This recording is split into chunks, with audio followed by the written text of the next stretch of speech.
ஸ்ரீ மாணிக்கவாசகர் அருளிச் செய்த திருவெம்பாவை திருப்பள்ளி எழுச்சி பாசுரம் 11.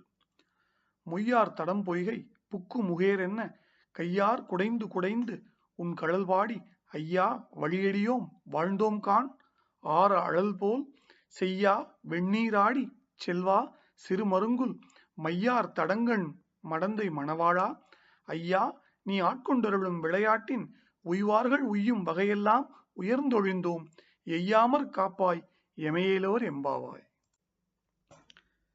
திருவெம்பாவை திருப்பள்ளி எழுச்சி பாசுரம் 11க்கு உண்டான விளக்கம்.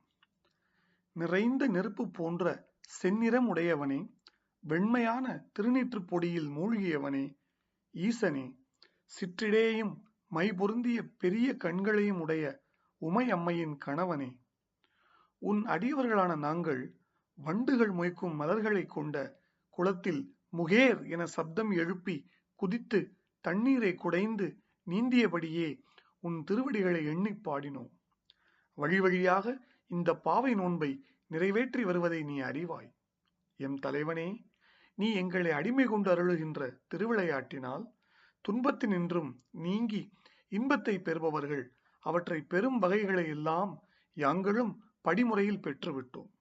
இனி நாங்கள் இந்த பிறவியில் இழைக்காதபடி எங்களை காத்தருள்வாயாக.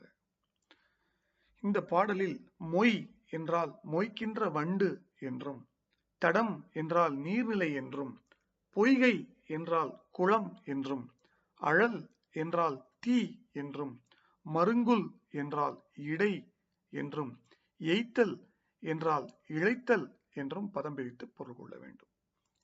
நன்றி. ஓம் நம சிவாய.